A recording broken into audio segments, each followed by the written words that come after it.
이스라엘 백성들이 출애굽해서 시내산까지 갔습니다. 그리고 이제 시내산에서 거의 1년 동안 하나님 앞에 율법 공부도 배우고 여러 가지 교육을 받게 되죠. 그동안 우리가 공부했던 것은 출애굽기 20장부터 23장까지 10계명과 그의 부칙, 세칙에 대한 공부를 했고요. 이제 그게 끝나자마자 모세를 통해서 하나님께서 이스라엘 백성들에게 물으셨죠. 자, 내가 너희에게 원하는 명령은 이것이다. 어떻게 할래? 이거 지켜 행하면 내가 복 준다. 그리고 너희는 내 백성이 되고 나는 너희의 하나님이 된다. 계약할래 말래? 그래서 우리가 다 준행하겠습니다. 그리고 구두 서약을 하고 구두 서약만 한 게 아니라 피로 서약을 했죠. 피를 제단에도 뿌리고 그 백성들에게도 뿌려서 만일 이 언약을 파약하는 쪽이 피로서 죽음으로서 갚겠다 하는 엄청나게 무서운 서약을 감당합니다. 그리고 이제 번제와 화목제까지 드리고 나죠. 이제 공식적인 행사는 다 끝났습니다. 이제는 친히 하나님은 그들의 백성, 하나님이 되셨고 이스라엘 백성들은 이제는 하나님의 백성, 거룩한 백성이 됐습니다.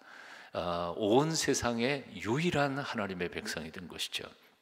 놀라운 사건이었습니다. 이제 그러고 난 다음에 하나님께서 모세를 시내산 꼭대기로 부르셔서 40일 주야를 아마 먹었는지 안 먹었는지 모르지만 하여튼 금식한 것 같아요. 시내산 꼭대기에서 하나님하고 모세하고 1대1로 만나는 훈련의 과정으로 들어갑니다. 이 사건은 굉장히 의미 있는 사건이라고 생각이 들어요. 왜냐하면 40일 하나님과 독대해서 영적인 훈련, 특별 영성 훈련을 받고 난 후에 모세는 그 전에 모세가 아니었기 때문입니다. 그 전에 모세는 애굽으로부터 이스라엘 백성들을 탈출시키는 어떻게 보면 혁명가 같은 사람이고요. 어떻게 보면 싸움꾼이죠. 자기 백성의 지표 같은 사람이었습니다. 그 백성들을 끌고 시내산까지 온 대단한 군사적인 파워와 리더십을 가진 사람이었다고 생각이 들죠. 그러나 이제 그 다음부터 이제 얼마 됩니까? 광야에서 앞으로 40년 있을 거 아니에요. 이제 시내산에서 내려오면서 출발해 갖고 40년 갈 거 아니에요. 아직까지는 그들은 40년 있을지는 몰랐지만 여하튼 40년이 시작되는 그 첫 해 시내산에서 모세는 하나님과의 깊은 대화 속에서 사람이 변화되게 되죠. 어떻게 변화되냐면 하나님이 세우실 새로운 하나님의 왕국의 영적 리더십으로 이 공동체를 그냥 세상의 어떤 나라하고 똑같은 나라가 아닙니다. 하나님의 섭리가 이루어지시고 하나님께서 계획하셨던 축복의 제사장 국가로 온 세상에 하나님의 축복을 나누어 줄 수 있는 아주 독특한 새 나라의 기초를 다지는 건국자로서 모세는 하나님 앞에 특별 훈련을 받아야만 되는 거죠. 이건 보통 상식 가지고 되는 건 아닙니다. 이건 하나님의 특별한 영적 능력과 감동이 있어야 되는 것이죠. 자, 출애굽기 20장부터 뒤까지 내용을 쭉 계시의 내용을 시내산에서 받은 계시의 내용을 둘로 정리한다면 이렇게 말할 수 있어요. 20장부터 23장까지가 십계명과 그 세칙이라고 한다면 이건 율법이죠. 하나님의 말씀이에요. 이제 24장 후반부터 시작해서 31장까지 나오는 거는 40일 동안 모세가 하나님께 직접 받은 성막 제조법이라든지 성막의 기구들에 대한 이야기라든지 또는 제사장 이야기 이런 것들에 대한 내용들이 이제 7장에 걸쳐서 하나님께서 설명을 하시죠. 근데 실제로 그 분량은 24장 후반부터 시작해서 31장까지니까 그냥 빨리 읽는 사람은 30분도 안 걸려요. 쭉 읽으면 돼요. 물론 내용은 복잡하지만 똑똑한 사람 뭐 1시간, 2시간 정도 이렇게 집중해서 읽으면 그 내용은 다 파악이 되는 그런 내용입니다. 그런데 그 내용을 며칠 동안 모세가 하나님께 배웠어요? 40일을 배웠단 말이에요. 40일 동안 모세가 하나님께 받은 게 바로 그 내용이었어요. 7장에 걸친 내용이에요. 모세가 머리가 나빴나? 농담했는데 웃는 사람이 하나도 없네요. 하도 심각하게 얘기하다가 갑자기 나오니까 여러분들이 정신이 없는 것 같은데, 그런데 사실은 그 내용이 중요한 건 아니란 말이에요.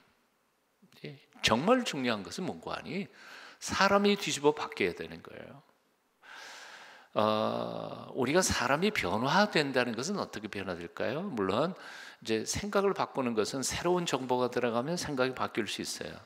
생각이 바뀌고 새 사람이 될 수도 있어요. 그러나 성경에서 말하고 있는 사람의 완전한 변화라고 하는 것은 지식 좀 쌓다고 변화가 되는 건 아니에요. 성경 지식이 있다고 해서 저절로 믿음이 생기는 거 아닌 거와 똑같은 거죠. 그러니까 시내산 올라가서 40일 전에 모세는 율법의 전달자였습니다. 전수자였어요. 하나님이 율법 말씀하시면 그냥 전달하면 돼요. 그리고 전달 받으면 이스라엘 백성들은 그렇게 지켜 행하도록 노력하겠습니다. 그런데 오늘의 우리의 삶하고 똑같은 거예요. 하나님 말씀 들었어요. 아멘. 그대로 지켜 행하겠습니다. 근데 지켜 행했나요? 그렇게 안 살잖아요.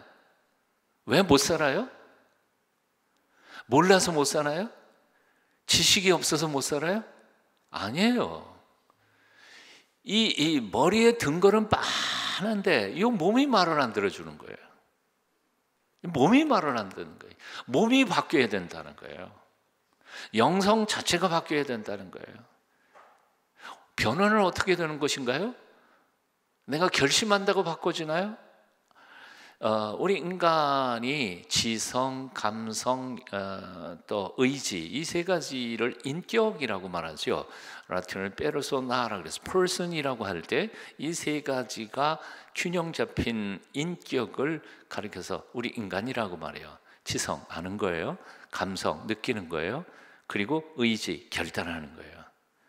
근데 이 세 가지가 아담 할아버지의 타락한 이후에 망가져 버렸어요. 망가져 버렸기 때문에 정말 알아야 할 지식에 대해서는 관심이 없어요. 알지 않아도 되는 호기심 때문에 엉뚱한 거에 대해서는 열심히 배우면서 정말 내 영생과 생명에 관계된 지식에 대해서는 별로 그렇게 노력을 안 해요. 그러니까 설교 말씀 들을 때에도 구원받을 말씀 선포할 때에는 꾸벅꾸벅 졸다가 엉뚱한 옛날 얘기하면 눈이 초롱초롱 해가지고 은혜 받아요. 그래서 목사가 헷갈리는 게 뭐냐면 교인들이 예배 끝난 다음에 은혜 많이 받았습니다 그러고 가는데 보니까 말씀의 은혜 받은 게 아니에요. 예화의 은혜 받았어. 그거는 구원이 아니에요. 엉뚱한 거예요. 그러니까 지성이 망가졌어요. 의지도 망가졌어요. 결심해서 3일을 못 가요. 감성도 망가졌어야 사랑해야 할 것은 사랑하지 않고 사랑해서는 안 될 것들을 사랑해요. 이게 다 망가져버린 인간의 이 몸 가지고는 하나님의 율법을 아무리 줘도 그 율법을 행할래야 행할 능력이 없는 거예요. 지킬 수가 없어요. 바로 모세가 시내산 꼭대기 올라가기 전의 모습이 율법과 이스라엘 백성들의 삶, 그리고 모세는 그거의 율법의 전수자였다고 한다면 모세가 40일 이후에 내려온 모세는 완전히 달라진 사람이에요. 하나님과 40일 동안 독대해가지고 하나님의 섭리와 경륜과 그 특별한 은총 속에서 영적으로 변화된, 그래서 내려올 때 어떻게 됐다고요? 얼굴이 환하게 밝아졌다고 그러잖아요. 예? 하나님의 영광을 쉬다가 보니까 나타난 거죠. 그거는 표현이에요. 속사람 영적으로 그만큼 변화받았다는 이야기입니다. 그런 시내산 40일의 변화 사건, 하나님의 놀라우신 영적 변화의 사건이 없었더라면 과연 40년 동안 광야에서 모세가 이스라엘 백성들을 제대로 리드하고 이끌어 갈 수 있었을까요? 아마 거의 불가능했을 것 같아요.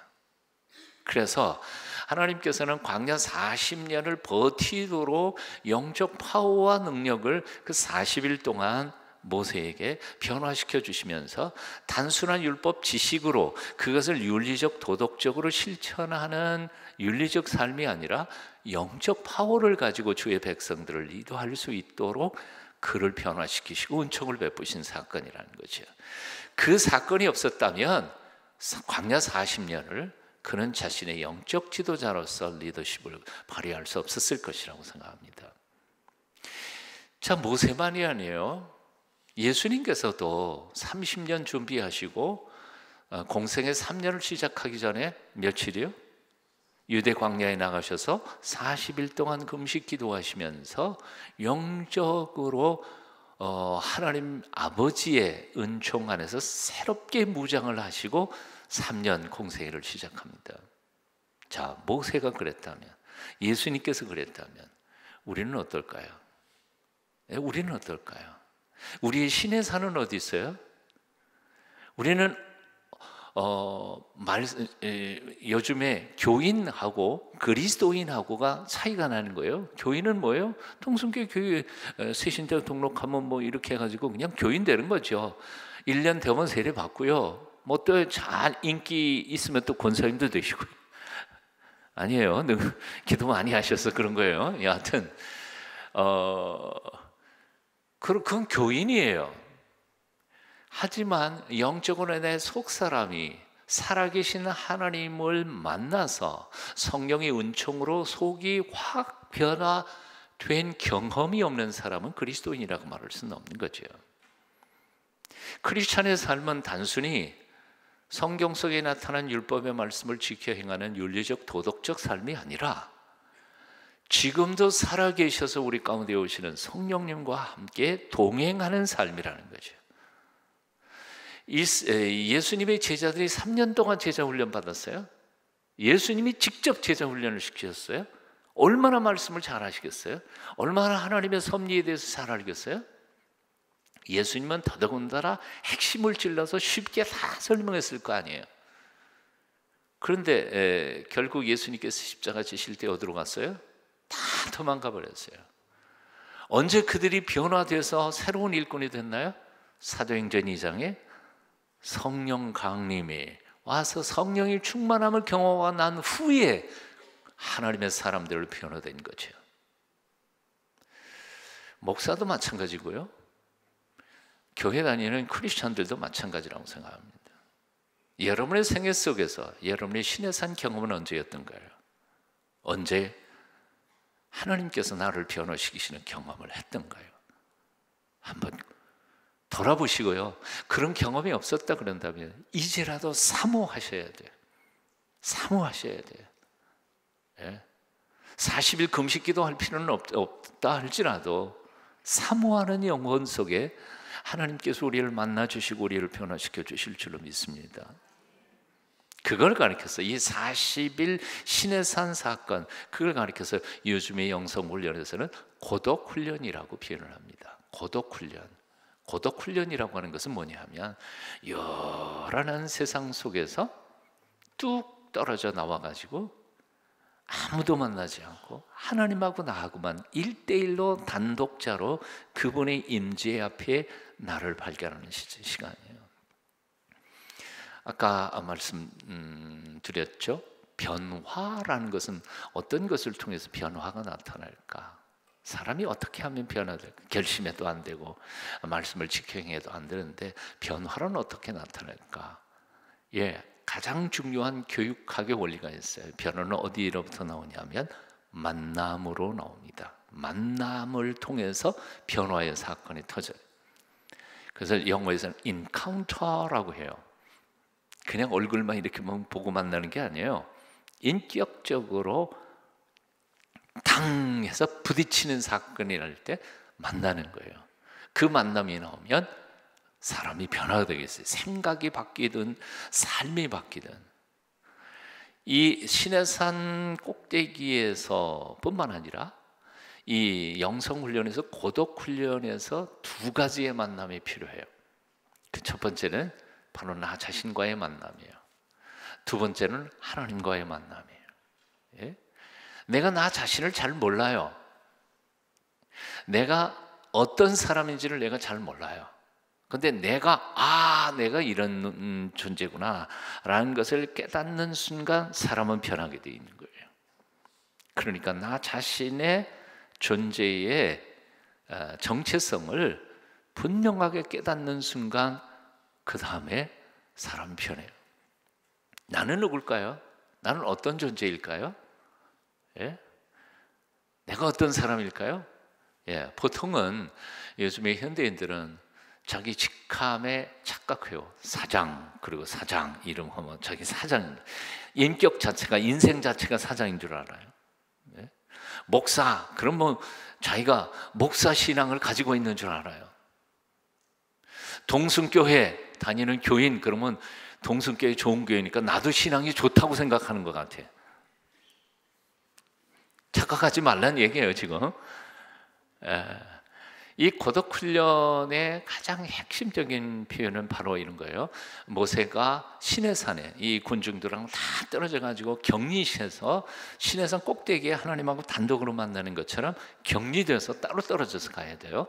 그런 것처럼 초대 한 2세기 3세기에 또 4세기경에는 바로 광야의 교부들이라고 그래서 사막의 교부들이 사람들이 사는 세상에서부터 떨어져 나와 가지고 아무도 살지 않는 광야로, 사막으로 들어가서 홀로 하나님하고 독대하면서 하나님이 나를 변화시켜 주기를 기도하며 매달리는 훈련들을 했던 사람들이 이제 사막의 교부들이에요. 근데 사람이 사는 세상에서 살다가 갑자기 광야나 아무도 살지 않는 사막으로 딱 가서 살 때 제일 먼저 직면하는 문제가 뭔지 아세요? 제일 먼저, 여러분 한번 상상해 보세요. 사하라 사막 한복판에 내가 딱 똑 떨어졌다. 거기서 이제 내가 한 40일 살아야 된다. 그럴 때 뭘 느끼시겠어요? 예? 뭐 외롭다 뭐 이런 거는 사치고 당직 먹고 살아야 될 거 아니에요. 근데 먹을 게 있어요? 없어요. 먹을 건 둘째 쳐놓고 마셔야 되잖아요. 물. 사막 광야에서 물 어떻게 찾아요? 못 찾거든요. 그러니까 여우라든지 혹은 생쥐나 뭐 사막의 동물들은 물이 어디에 있는지 다 알고 있거든요. 목마르면 그거 찾아가지고요. 인간은 어떤 사람이 얘기하는 것처럼요, 광야나 사막에서 개미 한 마리의 생존 능력도 없는 게 인간이에요. 가장 나약한 존재예요. 요즘에는 애들한테 핸드폰만 뺏어도 죽을 것 같아. 우리가 핸드폰이고 뭐고 카드고 명함이고 이런 거 다 없이 저 설악산 한복판에 한 20리 30리 걸어 나와야 민가가 있는 그 산속 한복판에 여러분 딱 내 던져놨다 그럴 때 여러분 어떻게 살아남을 수 있을 것 같아요? 예? 이게 쉽지 않을 거예요. 그래서 즉 광야로 딱 나가는 순간 첫 번째 깨닫는 것은 I'm nothing. 난 아무것도 아니라는 거예요. 나는 개미 한 마리도 보다도 못한 존재예요. 하나님이 물을 보여주시면 내가 마실 수 있지만 물 안 보여주시면 난 목말라 죽을 거예요. 하나님께서 먹을 거 보여주시면 내가 먹을 수 있지만 먹을 거 안 보여주시면 난 굶어 죽을 수밖에 없는 존재예요. 내가 뭐 이 사람 사는 동네에서는 내가 뭐 이럽네, 그리고 내가 사장이네, 부장이네, 내가 목사네 뭐 그러고 다니지만 광야에 가가지고 여우한테 나 목사다 통할 것 같아? 참 재미있는 글이 어디서 있어서 참 실화인지 아닌지 모르겠어요. 미국 캘리포니아 해안에서요, 화로운 요트를 타고 나갔다가 태평양 나갔다가 갑자기 풍랑을 만난 거예요. 그래서 SOS를 쳤어요. 해안 경비대가 받았어요. 그래가지고 알았다, 구하러 가겠다. 당신의 위치가 어디냐? 그 위치가 어디냐? 영어로 What's your position? 그러죠. position. 근데 이 position이란 말이 영어에서는 직급이 뭐냐 그런 것도 모르겠죠. 이 직장에서는 직급이 뭐냐? 이 사람이 영어를 대답할 때 포지션이 나 뭐 동남쪽 몇 킬로 지점 뭐 이렇게 얘기했어야 되는데 나 무슨 은행장이다. 그리고 전파가 끊긴 거예요. 구원 받았을까요? 못 받은 거예요. 은행장이면 뭐 달라요? 대통령이면 뭐 달라요? 그런 게 지금 중요한 게 아니에요. 너 있는 위치가 어디냐 그거예요.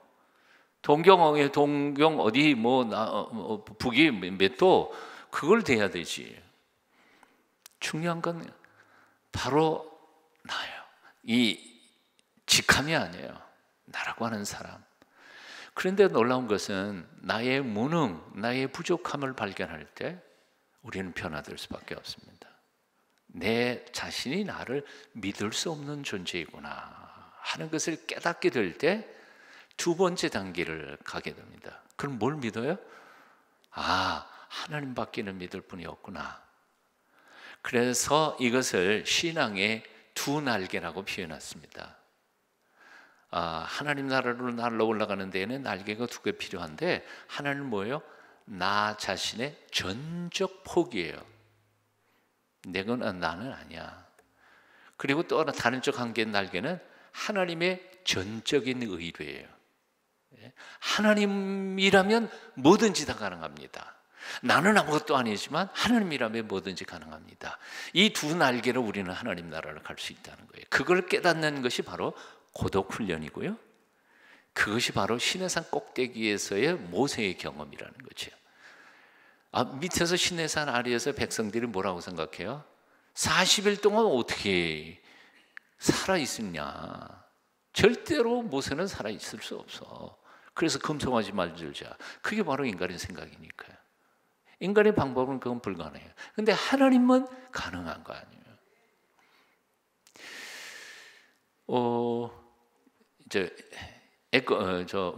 이집트의 시내산. 이집트의 시내산 많이 갔었죠. 저도 우리 집사람 갔는데 저는 못 갔어요. 새벽에 이집트 시내산 올라가면 좋다 그래서 밤중 새벽까지 올라가고 본다 그러는데요. 근데 요즘에 알려진 거에 의하면 그 이집트의 시내산이 그게 아니래요. 거기 아무리 봐도 아무것도 없어요. 유물 남은 것도 없고 모세 흔적도 없고. 근데 최근에 아라비아 반도 쪽에서 시내산 증거가 나타나는 데가 있는데 그걸 사진 찍은 사람들이 있더라고요. 보니까 시내산인데 그 다른 산들은 전부 다 빨갛고 그런데 거기만 새까매요. 불탄 것처럼. 그리고 몇 가지 유물들이나 증거들이 나오는데 그게 틀림이 없다 그런다 그래요. 확실한 건 모르겠지만 여하튼 하나님과 직면해 가지고 만남의 사건. 그래서 자기를 포기하고 하나님의 그 능력으로 거듭난 모세가 영광의 충만해서 내려온 곳이 바로 시내산 꼭대기였다는 거죠. 저는 이렇게 기도해 봅니다. 모든 그리스도인들은 각각 자신의 생애 가운데서 시내산 사건을 경험해야 된다는 거예요. 모든 그리스도인들은 사도행전 2장의 성령 충만의 사건을 경험해야 된다는 거예요. 그래서 사모하셔야 돼요. 내 인간의 의지와 성경 지식과 그리고 큐티하는 성경 말씀 가지고 나가 변화되는 건 아니에요. 하나님이 나를 바꾸어 주셔야 돼요. 뒤집어 엎어 주셔야 돼요. 이 본문을 주의 깊게 읽어보면 모세가 산꼭대기에 올라갔죠. 구름이 가렸죠. 그런데 하나님의 영광이 뭐처럼 나타나요? 불처럼 탔다 그랬어요. 그 모습이 어떤 모습으로 있냐면 대충 짐작하면 뭐 같아요? 본 적이 없으니까 잘 모르시겠지만 용광로 같은 거예요. 불이 확 피어오르고 거기서 구름이 가득하고 참 재미있게도 헨리 나우엔이라고 하는 그 영성가는 고독 훈련이란 변화의 용광로다 그렇게 표현했습니다. 마음의 길이라고 하는 책 속에서 고독 훈련이란 즉 나하고 하나님하고 1대1로 만나서 그분이 성령의 능력으로 나를 뒤집어 용광로 속에 집어넣은 것처럼 해서 확 뒤집어서 새 삶을 만들어내는 것이 바로 고독훈련이라는 거죠. 합심해서 기도하는 것도 중요해요. 그렇지만 이러면 1대1로 하나님 앞에 철저하게 방해받지 않는 공간에서 하나님과 1대1로 씨름 좀 해보시는 사람들이 됐으면 좋겠습니다. 씨름하면서 주님을 만나 보십시오. 변화시켜 주시는 하나님의 기적을 경험할 수 있었으면 좋겠다는 거죠. 제일 무디가 그런 표현을 했죠. 모세는 120살까지 살았잖아요. 40년 동안 애굽의 궁궐에서 자기가 왕자로 살면서 나 대단한 사람이야, I'm somebody, 그러고 착각했다는 거죠. 근데 미디안 광야로 가가지고 냄새나는 양떼 뒷공무니 쫓아다니면서 나 아무것도 아니네, 별 볼 일 없는 존재라고 생각한 거예요. I'm nobody. 그런데 80살에 호렙산에서 하나님을 만나고 하나님께서 사용하시는 그 기적을 40년 동안 경험하면서 뭘 깨달았어요? 하나님은 아무것도 아닌 사람을 특별한 사람으로 쓰시는 전능하신 하나님이시구나 하는 걸 깨달았다는 거죠. 믿으세요?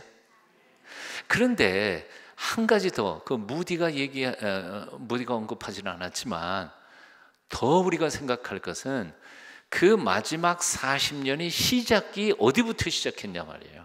시내산 40일 사건에서부터 시작됐다고요. 시내산 40일에 하나님과 독대한 성령의 역사하심, 그 용광로의 변화가 없었더라면 모세는 그렇게 사용될 수 없었다는 거예요. 사도 바울이 아라비아 광야에 가야 했었던 것처럼, 여러분의 아라비아 광야는 어디예요? 여러분의 유대 광야는 어디예요? 여러분의 이 시내산은 어디예요? 찾으셔야 돼요. 그리고 하나님 앞에 매달려야 돼요. 나 하나님 아들 맞아요? 하나님 딸 맞아요? 직분이 중요한 거 아니에요. 그건 일하기 위한 직함일 뿐이에요. 정말 내가 구원받은 거 맞아요? 나는 하나님 말씀은 잘 아는데 말씀을 지켜 행하려고 노력은 하지만 안 돼요. 왜 그렇죠? 성령이여 내 속에 들어오셔서 나를 영적으로 완전히 불태워 변화시켜 주시고 하나님의 능력의 손에 마음껏 사용하여 주시옵소서. 뜨겁게 매달리고 기도할 필요가 있다는 거예요. 2019년 올해는 성령 충만함을 받는, 내가 완전히 변화되는 놀라운 하나님과 단독으로 만나는 경험을 할 수 있게 되기를 축원합니다. 척 스미스라고 하는 사람이 이런 글을 썼어요. 하나님은 불이십니다. 이 불은 때로는 당신을 파괴하기도 하고 때로는 영원으로 인도하기도 합니다. 예를 들어 이 불은 통나무를 통째로 태워버리기도 하지만 때로는 쇠를 더욱 달구어 단단한 강철을 만들기도 합니다. 문제는 하나님의 불이 어떤 식으로 당신에게 역사하는가가 문제일 뿐입니다. 불이신 하나님이 우리에게 임재하셔서 어떻게 내 생애를 바꾸어 가시는가, 이게 굉장히 중요하다는 거예요. 한마디만 더 하면 그렇습니다. 성경 속에 나타난 불이신 하나님이 우리에게 나타난 2번 정도가 나타난다고 생각이 들어요. 첫 번째는 바로 이 척 스미스가 얘기한 것처럼 성령의 불로 우리에게 나타나셔서 우리를 변화시키세요. 그리고 하나님의 사람으로 들어 사용하셔요. 근데 그렇지 않을 경우에는 2번째 불은 어떻게 나타날까요? 마지막 심판 때에 심판의 불로 우리에게 나타나신 거죠. 소멸시키고. 고린도전서 3장 10절부터 15절까지 여러분 한번 같이 읽어보실까요? 띄워주세요. 고린도전서 3장 10절부터 15절까지입니다. 한번 같이 읽어보실까요? 시작. 내게 주신 하나님의 은혜를 따라 내가 지혜로운 건축자와 같이 터를 닦아두매 다른 이가 그 위에 세우나 그러나 각각 어떻게 그 위에 세우기를 조심할지니라. 이 닦아둔 것 외에 능히 다른 터를 닦아둘 자가 없으니 이 터는 곧 예수 그리스도라. 만일 누구든지 금이나 은이나 보석이나 나무나 풀이나 짚으로 이 터 위에 세우면 각각 공력이 나타날 터인데 그날이 공력을 밝히리니 이는 불로 나타내고 그 불이 각 사람의 공력이 어떠한 것을 시험할 것임이니라. 만일 누구든지 그 위에 세운 공력이 그대로 있으면 상을 받고 누구든지 공력이 불타면 해를 받으리니 그러나 자기는 구원을 얻되 불 가운데서 얻은 것 같으리라. 참, 두 번의 내생에 나타나는 불, 첫 번째 불을 잘 받아야 될 것 같아요. 성령이 불로 내가 완전히 변화돼서 하나님의 능력으로 남은 생애를 살아가게 될 때 그 마지막 심판의 불 앞에서도 우리는 안연히 살아남게 될 줄로 믿습니다. 하지만 성령이 불이 아니고 인간적 열정과 열심으로 봉사하고 일하다가 보면 마지막 심판 때 주님께서 뭐라고 말씀하시냐면 내가 너를 도무지 알지 못하노라. 기껏 주님의 이름으로 봉사하고 섬기고 기정을 행해놓고도 마지막 심판대 앞에서 주님이 날 모르겠다 그런다면 얼마나 비참한 일이겠습니까? 이제 다음 주면 다음 주 지나가지고 3월 달 첫 수요일이 성회수요일입니다. 그럼 사순절이 시작돼요. 2019년 사순절 40일이에요. 40일의 의미가 다른 때보다 훨씬 더 마음속에 의미가 분명하게 잡혔으리라고 생각합니다. 2019년 이 40일은 정말 의미 있게 모세를 변화시켜 주신 하나님, 예수님께 임하셨던 성령님, 우리에게도 임하셔서 우리를 변화시켜 주시고 하나님이 마음껏 들어쓰시는 성령이 충만한 사람들 되게 해달라고 기도하는 아름다운 절기로, 변화받는 복된 절기로 보내실 수 있게 되기를 축원합니다. 성경 구절 2절만 제가 읽어드립니다. 신명기 4장 29절. 그러나 내가 거기서 네 하나님의 여호와를 구하게 되리니 만일 마음을 다하고 성품을 다하여 그를 구하면 어떻게? 만나리라. 그를 찾으면 만나리라. 예레미야 29장 12절 13절입니다. 같이 읽어보실까요? 시작. 너희가 내게 부르짖으며 내게 와서 기도하면 내가 너희들의 기도를 들을 것이요 너희가 온 마음으로 나를 구하면 나를 찾을 것이요 나를 만나리라. 기도하면 하나님을 만날 줄 믿으세요? 믿으십시오. 만나 주신다고 했으니까요. 이 약속 붙잡고 만나 주신다 그랬잖아요. 하나님 저한테도 만나 주세요. 저도 내 마음 깊은 심령 무의식 세계에서부터 뒤집어 엎어 하나님의 마음껏 들으시는 성령 충만한 사람 되기를 원합니다. 간구하고 기도하는 이 저녁 되시기를 바랍니다. 기도하겠습니다. 오늘도 말씀 들었습니다. 지식만 쌓지 않게 하여 주시고 신의 산에서 불로 마치 대장간의 쇠를 벼리듯이 모세의 인격과 영성을 다듬어 하나님의 거룩한 영적 일꾼으로 새롭게 하여 당신의 백성들을 인도하게 해 주시었던 하나님, 오늘도 부족한 저희들에게 성령이여 임하셔서 우리를 변화시켜 주시고 하나님께서 마음껏 들어 쓰시기에 합당한 지성과 감성과 의지로 변화받은 인격으로 세상을 사랑하며 교인들을 섬기며 하나님의 뜻을 이 땅 위에 세워가는 주의 백성들 다 되게 은혜 베풀어 주시옵소서. 더 이상 겉과 속이 다른 이중적 신앙생활 하지 않게 하여 주시옵소서. 겉과 속이 단 마음으로 순전한 마음으로 주님을 섬기며 사랑할 수 있는 저희가 다 되게 성령님 변화시켜 주시옵소서. 오늘 이 저녁에도 우리의 기도에 응답하여 주실 우리 구주 예수님의 이름으로 간절히 기도하옵나이다. 아멘.